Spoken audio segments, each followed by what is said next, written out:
বিসমিল্লাহির রহমানির রহিম। দ্বাদশ শ্রেণীর ছাত্রীবৃন্দ, অভিভাবকবৃন্দ ও আমার প্রাণপ্রিয় শিক্ষক শিক্ষিকা ভাই ও বোনেরা, আসসালামু আলাইকুম রহমতুল্লাহ ওয়া বারাকাতুহু। দ্বাদশ শ্রেণীর ছাত্রীবৃন্দ, ইতিমধ্যেই তোমরা দ্বাদশ শ্রেণীতে উঠে প্রথম পিরিয়ডিক্যাল একটি পরীক্ষা দিয়েছ। সেই কারণে তোমাদের সাথে বেশ কয়েকদিন দেখা সাক্ষাৎ হয়নি। আজকে থেকে আবার নিয়মিত আমার ক্লাস চলবে। আশা রাখি তোমরা এই ক্লাসটা দেখবে এবং অনুসরণ করবে। তোমরা যে যেখানেই আছো আশা রাখি ভালো আছো। তো তোমাদের সাথে ইতিপূর্বে আমরা যে ক্লাসটা নিয়েছিলাম সেই ক্লাসটি ছিল তোমাদের প্রথম পিরিয়ডিক্যালের পরীক্ষার সিলেবাস অনুসারে, অর্থাৎ ষষ্ঠ সপ্তম এবং সপ্তম অধ্যায় নিয়ে আমরা আলোচনা করেছিলাম। সিলেবাসে থাকায় আমরা প্রথম দিক থেকে শুরু করতে পারিনি। এখন থেকে আমরা তোমাদের ধারণা দেব প্রথম অধ্যায় থেকেই। তো আসো আর কথা না বাড়িয়ে তোমাদের জন্য আমরা আলোচনা করি। আজকে আমি প্রথম অধ্যায় ব্যবস্থাপনার ধারণা, এখানে ব্যবস্থাপনা কি এই সম্পর্কে আমরা প্রথম অধ্যায় থেকেই শুরু করব। তোমরা প্রতিটি অধ্যায় মনোযোগ সহকারে দেখবে, কারণ একটির সাথে আরেকটার কিন্তু মিল আছে। তোমরা যদি একটু লক্ষ্য করো তাহলে পরে দেখবে যে বুঝতে তোমাদের অনেকটাই সহজ হয়ে যাবে। তো এসো আমরা আলোচনা শুরু করে দেই। আমরা প্রথমে যাব ব্যবস্থাপনা কি। যে সাবজেক্টটা আমরা পড়ি ব্যবসা সংগঠন ও ব্যবস্থাপনা, তোমাদের দ্বিতীয় পত্র হচ্ছে ব্যবস্থাপনা। বিষয়টার নাম এভাবেই থাকে, অর্থাৎ ব্যবস্থাপনা আমাদের দ্বিতীয় পত্র। তো ব্যবস্থাপনা কি এই সম্পর্কে তোমাদেরকে আমি একটু ধারণা দেই। ব্যবস্থাপনা হচ্ছে, মনে করো কতিপয় লোক একটি উদ্দেশ্য অর্জনের জন্য একত্রিত হলো। এই কতিপয় লোককে পরিচালনা করার জন্য অবশ্যই লোকজন থাকতে হয়। যদি সেখানে কোনো এদেরকে পরিচালনার জন্য কোনো লোক না থাকে তাহলে সেখানে বিশৃঙ্খলা দেখা দেয়। আর যখনই বিশৃঙ্খলা দেখা দেয় তখন উদ্দেশ্য অর্জন করা সম্ভবপর হয় না। কাজেই এই লোকগুলোকে একত্রিতকরণ করে এদেরকে পরিচালনা করে লক্ষ্য অর্জনের দিকে ধাবিত করার নামই হচ্ছে ব্যবস্থাপনা। আর যে বা যিনি এই কাজটি করেন অর্থাৎ পরিচালনা করেন তাকে বলা হয় ব্যবস্থাপক, প্রশাসক, নেতা, নির্বাহী ইত্যাদি। কাজেই তোমরা বুঝতে পারছো যে ব্যবস্থাপনাটা কি। যদি আমরা একটু ছোট্ট করে বলি তাহলে লক্ষ্য অর্জনের নিমিত্তে একদল লোককে পরিচালনা করে উদ্দেশ্য অর্জন করার নামই হচ্ছে ব্যবস্থাপনা। আমরা যদি আরও একটু ছোট্ট করে বলি তাহলে দেখো বোর্ডে আমি লিখে রেখেছি, এখানে আছে কি ব্যবস্থাপনা কি। ব্যবস্থাপনা হলো পূর্ব নির্ধারিত লক্ষ্যার্জনে গৃহীত কার্যাবলীর সমষ্টি। এখন সে কার্যাবলীগুলো কি কি, সে কার্যাবলীগুলো এইখানের পরের সংজ্ঞা আমরা দেখতে পারি। এই একটা সংজ্ঞা, ব্যবস্থাপনা হলো পূর্ব নির্ধারিত, মানে পূর্বে যেটা নির্ধারণ করে রাখা হয়, আগে থেকে যেটা নির্ধারণ করে রাখা হয় সেই লক্ষ্য অর্জনের গৃহীত কার্যাবলী, যতগুলো কাজ আছে তার সমষ্টিকেই বলা হয় ব্যবস্থাপনা। হেনরি ফেওল এই ব্যবস্থাপনার সংজ্ঞা দিয়েছেন, যাকে ব্যবস্থাপনার জনক বলা হয়। হেনরি ফেওলের মতে ব্যবস্থাপনা হলো পূর্বানুমান, পরিকল্পনা, সংগঠন, নির্দেশনা, সমন্বয় সাধন ও নিয়ন্ত্রণের সমষ্টি। আমরা যদি আরও একটু ছোট করে বলতে চাই, এলএন এর মতে এলএন একটা সংজ্ঞা দিয়েছেন, management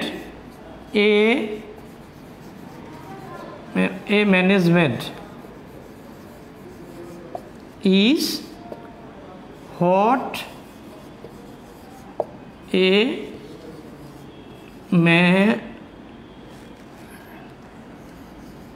manager does. What a manager does, এটা হচ্ছে এলএএন এর একটা সংজ্ঞা। অর্থাৎ ব্যবস্থাপক যা করেন তাই ব্যবস্থাপনা, অর্থাৎ ব্যবস্থাপক যা করেন তা ই ব্যবস্থাপনা। ব্যবস্থাপনা LLN এর সংজ্ঞাটা একেবারেই সহজ। যদি তোমার পরীক্ষায় প্রশ্ন থাকে ব্যবস্থাপনা কি, এটা 1 নম্বরের, এখানে বেশি কিছু লেখা লাগে না, যে যেখান থেকে পারো। আমি তোমাদেরকে প্রথমে কিছু কথা বলেছি, তারপরে একটা সংজ্ঞা দিয়েছি, এই একটা সংজ্ঞা দিয়েছি। হেনরি ফেল কি বলেছেন, এই একটা সংজ্ঞা আছে। LLN বলেন a management is what a manager does, অথবা ব্যবস্থাপক যা করেন তাই ব্যবস্থাপনা। এতটুকু লেখলেও তোমাকে 1 নম্বর দেওয়া হবে। এখন তুমি এই সংজ্ঞাটা নিয়ে অনেক সময় প্রশ্নের সম্মুখীন হতে পারো। কোথাও যদি তোমাকে জিজ্ঞাসা করে যে ব্যবস্থাপক যা করেন তাই ব্যবস্থাপনা, হ্যাঁ, এইটা কি করে হয়? ব্যবস্থাপক যদি চুরি করেন, ব্যবস্থা ডাকাতি করেন, তাই কি ব্যবস্থাপনা? না, ব্যবস্থাপনার কিন্তু কাজ নির্ধারণ আছে, যেখানে হেনরি ফেল একটু সংজ্ঞা দিয়েছেন। তখন তোমরা বলবা ব্যবস্থাপনার কাজ হচ্ছে যা করেন বলতে কি, তিনি পরিকল্পনা করেন, তিনি সংগঠন করেন, নির্দেশনা দেন, সমন্বয় সাধন করেন এবং নিয়ন্ত্রণ করেন। এগুলো কিন্তু যা করেন বলতে এই জিনিসটাকে মূলত বোঝায়। কিন্তু আমরা লেখার বেলায় তো আর সেটা লিখবো না।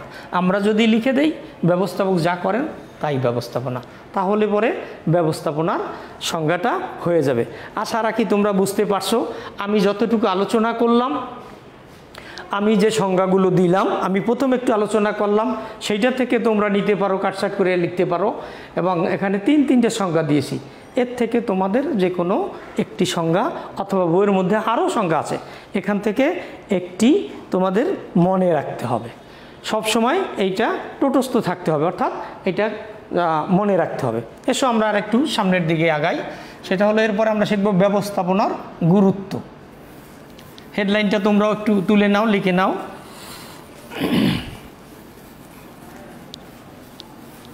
আমি একটু মুছে নেই।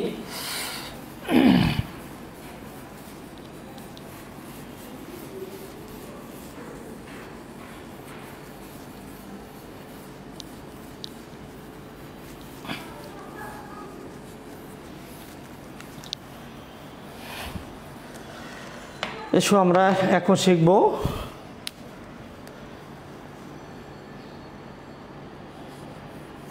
ব্যবস্থাপনার গুরুত্ব।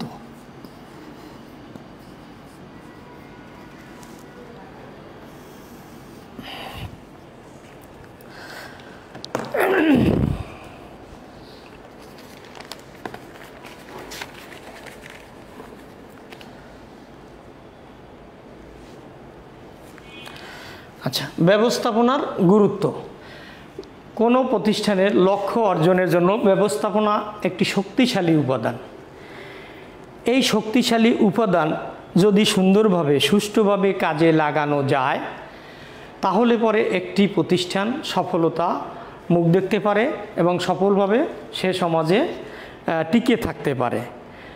আর অপরদিকে ব্যবস্থাপনা যদি শক্তিশালী না হয়, ব্যবস্থাপনাটাকে যদি সুন্দর না হয়, ব্যবস্থাপনা যদি ভালো না হয় এবং এটা পরিচালনায় যদি বিঘ্ন ঘটে, অদক্ষতা দেখা যায়, তাহলে পরে সে প্রতিষ্ঠান সফলতা অর্জন করতে পারে না, সে প্রতিষ্ঠান টিকে থাকতেও পারে না।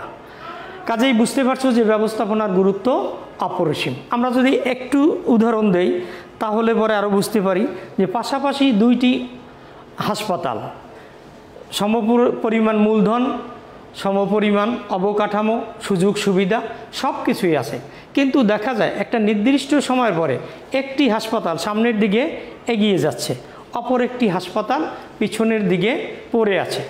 এর কারণটা কি? আমরা যদি একটু পার্থক্যটা খুঁজি, তাহলে দেখতে পারি যে যে হাসপাতালটি সামনের দিকে এগিয়ে যাচ্ছে সেই হাসপাতালটির ব্যবস্থাপনা দক্ষ, সেই হাসপাতালটির ব্যবস্থাপনা সুন্দর এবং ভালো, এবং যেটা পিছনে পড়ে আছে সেই হাসপাতালটির ব্যবস্থাপনা নিশ্চয়ই ভালো নয়, সেই হাসপাতালটির ব্যবস্থাপনা অদক্ষ। পাশাপাশি দেখো তোমাদের এলাকায় বা যে কোনো এলাকায় দেখবা একাধিক কলেজ রয়েছে, অনেক ছাত্রছাত্রী নির্দিষ্ট কোনো একটা কলেজে ভর্তির জন্য হুমড়ি খেয়ে পড়ে, সবাই ভিড় জমায়। তাহলে যদি আমরা লক্ষ্য করি যে কারণটা কি, কারণটা হচ্ছে এই কলেজটির ব্যবস্থাপনা অত্যন্ত সুন্দর, উত্তম, এবং অন্যান্য কলেজগুলো ব্যবস্থাপনার দিক থেকে অদক্ষ, তারা উত্তম ব্যবস্থাপনা দিতে পারছেন না, যে কারণে তারা বিভিন্ন ধরনের সুনাম অর্জন করতে পারেননি, যে কারণে তারা পিছনে পড়ে আছেন। কাজেই আমরা বুঝতে পারছি যে কোনো প্রতিষ্ঠানের উন্নয়নের জন্য, সফলতার জন্য ব্যবস্থাপনা একটি গুরুত্বপূর্ণ ভূমিকা পালন করে। আসো আমরা একটু কী করি, এগুলোকে একটু পয়েন্ট আকারে দেখে নেই। এছাড়াও আমরা যদি পয়েন্ট আকারে আলোচনা করি তাহলে আমরা দেখতে পাই, পয়েন্ট আকারে আমরা একটু আলোচনা করে নেই। এখানে লক্ষ্যার্জন, লক্ষ্য অর্জন, আমি একটু পয়েন্টগুলো লিখে নেই। লক্ষ্য অর্জন 2, সম্পদ বা উপকরণের, তোমরাও একটু লিখে নাও, সম্পদ বা উপকরণের সুষ্ঠু ব্যবহার,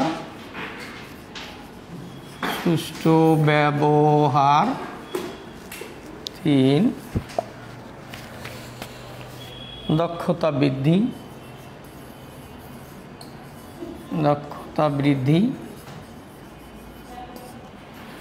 4 ব্যয় হ্রাস, 5 আবিষ্কার,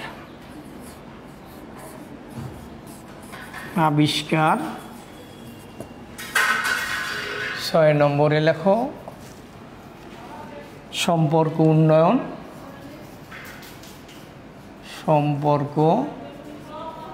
উন্নয়ন, 7 শৃঙ্খলা প্রতিষ্ঠা,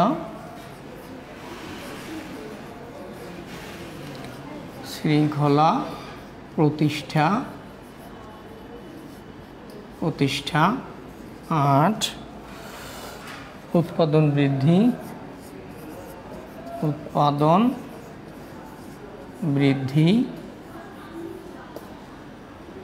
9 এখানে আসো জীবনযাত্রার মান উন্নয়ন, জীবনযাত্রার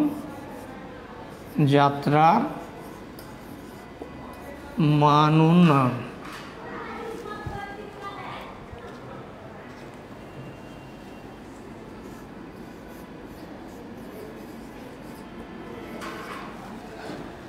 আচ্ছা, তো আমরা দেখলাম, এতক্ষণ আলোচনা করলাম যে ব্যবস্থাপনার গুরুত্ব কী। সেখানে আমি তোমাদের কথা বলেছি, আলোচনা করেছি, তাতেই কিন্তু আমাদের হয়ে যায় ব্যবস্থাপনার গুরুত্ব যে অপরিসীম।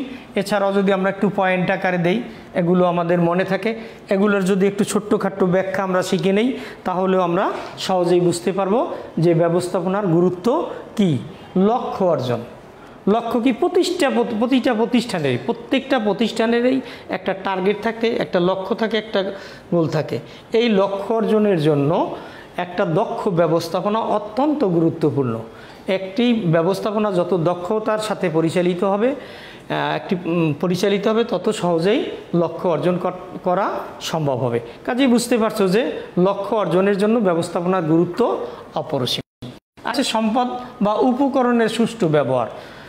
একটি প্রতিষ্ঠানের লক্ষ্য অর্জন করতে গেলে সেই প্রতিষ্ঠানের যা সম্পদ আছে, যা উপাদান আছে, সেগুলো সুষ্ঠু ব্যবহার করা প্রয়োজন।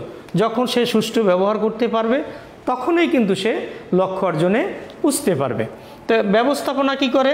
সেই সম্পদ বা উপকরণগুলো সুষ্ঠু ব্যবহার করতে পারে তার দক্ষতা দিয়ে, তার অভিজ্ঞতা দিয়ে, হ্যাঁ, তার নিয়ম নীতি রীতি ইত্যাদি ব্যবহার করে সে কি করতে পারে? সে সম্পদের সুষ্ঠু ব্যবহার করতে পারে। আর যখন এই সম্পদের সুষ্ঠু ব্যবহার হয় তখনই একটি প্রতিষ্ঠান সফলতা অর্জন করতে পারে। যখন এইটা সম্ভব হয় না তখন সে ব্যর্থ হয়ে যায়। কাজেই সম্পদের সুষ্ঠু ব্যবহার ব্যবস্থাপনা উন্নয়নের একটা পূর্ব শর্ত। এরপর আছে দক্ষতা বৃদ্ধি। ব্যবস্থাপনা একটি লোক একটি কাজ বারবার করতে করতে বা তাকে প্রশিক্ষণ দিয়ে তাকে দক্ষ করে চলে যায়।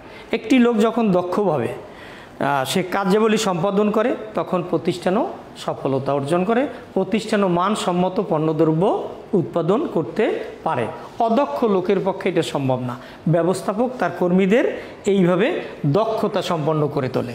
কাজেই বুঝতে পারছো যে দক্ষতা বৃদ্ধি সব প্রতিষ্ঠানে চায় এই ম্যানেজমেন্টের মাধ্যমে, ব্যবস্থাপনার মাধ্যমে কর্মীদের দক্ষতা বৃদ্ধি করতে। এরপর আসো ব্যয় হ্রাস। যে প্রতিষ্ঠানে একদল দক্ষ শ্রমিক থাকে, দক্ষ কর্মচারী থাকে, তারা উৎপাদনও বেশি করতে পারে। যখন উৎপাদন বেশি হয় তখন উৎপাদনের পরিমাণ বেশি হয়, একক উৎপাদনে ব্যয় হ্রাসটা কমে যায়, এইভাবে ব্যয় হ্রাস পায়। যখন মনে করো ব্যয় হ্রাস পায় তখনই কিন্তু মুনাফার পরিমাণ বৃদ্ধি পায়। আর মুনাফার পরিমাণ বৃদ্ধি পাওয়াই মানে কি? মুনাফার পরিমাণ বৃদ্ধি পাওয়াই হচ্ছে একটা প্রতিষ্ঠানের সফলতা অর্জন করা, সফলভাবে টিকে থাকা। আসো নেক্সট পয়েন্টে যাই, আবিষ্কার। খুব সুন্দর একটি পয়েন্ট, ইনোভেশন বা আবিষ্কার। আবিষ্কারটা কি? দেখবা মানুষ চায় নিত্য নতুন পণ্য, প্রত্যেকটা মানুষই চায় নিত্য নতুন পণ্য দ্রব্য ব্যবহার করতে। একই পণ্য বারবার ব্যবহার করতে কিন্তু কারোই ভালো লাগে না। তুমিও চাইবে না, আমিও চাবো না। একই কালারের একটি শার্ট, একই কালারের একটি 3 পিস কেউ বারবার 3টা 4টা কিনবে না, এক একজন এক একটা কালার কিনবে। কাজেই সহজেই বুঝতে পারছো আবিষ্কারটা কি? ব্যবস্থাপনা গবেষণা করে এইভাবে নিত্য নতুন পণ্যদ্রব্য আবিষ্কার করে এবং মানুষ কী হয়? এই নতুন নতুন পণ্যদ্রব্যের প্রতি আকৃষ্ট হয়। ফলে তারা নিত্য নতুন পণ্যদ্রব্য আবিষ্কার করে, উৎপাদন করে এবং এগুলো বাজারজাতকরণ করে লাভবান হয়। সুতরাং এই দিক থেকেও আবিষ্কার ও ব্যবস্থাপনার জন্য অত্যন্ত গুরুত্বপূর্ণ একটি উপাদান। এরপরে সম্পর্ক উন্নয়ন। মানুষের সাথে কিন্তু টিকে থাকতে হলে প্রতিটি মানুষের সাথে একটা সুন্দর বা সুসম্পর্ক গড়ে তুলতে হয়।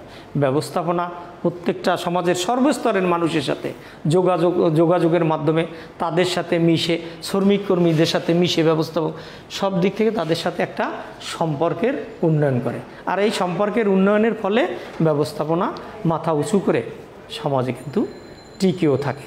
আশা আর কি বুঝতে পেরেছো? এরপরে দেখো শৃঙ্খলা প্রতিষ্ঠা। Very simple point. শৃঙ্খলা, যেখানে শৃঙ্খলা নাই অর্থাৎ বিশৃঙ্খল, সেই প্রতিষ্ঠান কখনোই উন্নতি করতে পারে না, সেই প্রতিষ্ঠানে উৎপাদন হয় না, সেই প্রতিষ্ঠান কখনো সামনের দিকে এগিয়ে যেতে পারে না। একটি ব্যবস্থাপনা বা একটি দক্ষ ব্যবস্থাপনা তার প্রতিষ্ঠানে কোন লোক কোন কাজ কখন করবে, কিভাবে করবে, কার দ্বারা করা হবে, কত সময় করবে, এই সমস্ত নীতি নির্ধারণ করে শ্রমিকদের মধ্যে বন্টন করে দেয়। ফলে তাদের ভিতরে একটা শৃঙ্খলা ফিরে আসে। আর যেখানে শৃঙ্খলা থাকে তোমরা বুঝতেই পারছো, যেখানে শৃঙ্খলা আছে সেখানে সব কিছুই ঠিকঠাক মতো চলে, উৎপাদন বৃদ্ধি হয়, প্রতিষ্ঠান সুন্দরভাবে পরিচালিত হয় এবং এই প্রতিষ্ঠানটা সফলতা অর্জন করতে পারে। কাজেই শৃঙ্খলা প্রতিষ্ঠা করাও ব্যবস্থাপনার একটা গুরুত্বপূর্ণ দায়িত্ব। উৎপাদন বৃদ্ধি। কীভাবে উৎপাদন বৃদ্ধি হয়? এখানে ব্যবস্থাপনা প্রশিক্ষণের মাধ্যমে শ্রমিক কর্মচারীদেরকে দক্ষ করে তোলে বা তাদের দক্ষতা বৃদ্ধি করে। আর একদল দক্ষ কর্মী বা শ্রমিক তারা সুষ্ঠুভাবে সুন্দরভাবে তাদের কার্যাবলীগুলো সম্পাদন করতে পারে, ফলে প্রতিষ্ঠানের উৎপাদন বৃদ্ধি পায়। উৎপাদন বৃদ্ধি পাওয়ার অর্থই হচ্ছে ব্যয়টা কমে যায়। ব্যয়টা কমে গেলে মুনাফার পরিমাণ বেড়ে যায়। মুনাফার পরিমাণ বেড়ে যাওয়ার অর্থই হচ্ছে প্রতিষ্ঠানটা সফলতার মুখ দেখতে পারে। আসো আমরা নেক্সট পয়েন্টে যাই। এটা আরও সহজ, জীবনযাত্রার মান উন্নয়ন। জীবনযাত্রার মান উন্নয়ন কি? মানুষের হাতে যখন দেখবা টাকা পয়সা থাকে তখন সে কিন্তু ভালো জামা কাপড় পরে, ভালো খাদ্য খায়, চিকিৎসা করাইতে পারে, সুন্দর জীবনযাপন করতে পারে। ব্যবস্থাপনা কর্মের সংস্থান করে, ব্যবস্থাপনা উৎপাদন বৃদ্ধি করে, শ্রমিক কর্মচারীদের বেতন দিতে পারে, তাদের নিত্য নতুন পণ্যদ্রব্য দিয়ে তাদের জীবনযাত্রার মান উন্নয়নে গুরুত্বপূর্ণ ভূমিকা রাখতে পারে। সুতরাং আমরা এতক্ষণ যা আলাপ আলোচনা করলাম তাহলে আমরা বুঝতে পারলাম যে একটি প্রতিষ্ঠানে ব্যবস্থাপনার কোনো সুষ্ঠু বা দক্ষ ব্যবস্থাপনার কোনো বিকল্প নেই। এটা যত সুন্দরভাবে সুষ্ঠুভাবে পরিচালিত হবে প্রতিষ্ঠানটি তত সফলতা অর্জন করতে পারবে এবং সমাজে মাথা উঁচু করে টিকে থাকতে পারবে। এই হলো মোটামুটি ব্যবস্থাপনার গুরুত্ব। আমি প্রথমেও কিছু কথা বলেছি, পয়েন্ট আকারে তোমাদের বলেছি, এখান থেকে কিছু কথা তোমাদের মনে রাখতে হবে। তো আসো আমরা আরেকটু নেক্সট পয়েন্টে যাই। কি যাবো একটু সামনে? আচ্ছা, ছড়ি আমারই একান্ত ইচ্ছা ছিল আর একটু সামনের দিকে আগাবো। প্রথম দিকে আমাদের কিছু যান্ত্রিক গোলযোগ থাকার কারণে ক্লাসটা দেরিতে শুরু হয়েছে। আমিও পাইনি, এখন আমাদের অন্যান্য শিক্ষক যারা আছেন তারা ক্লাস নিবে।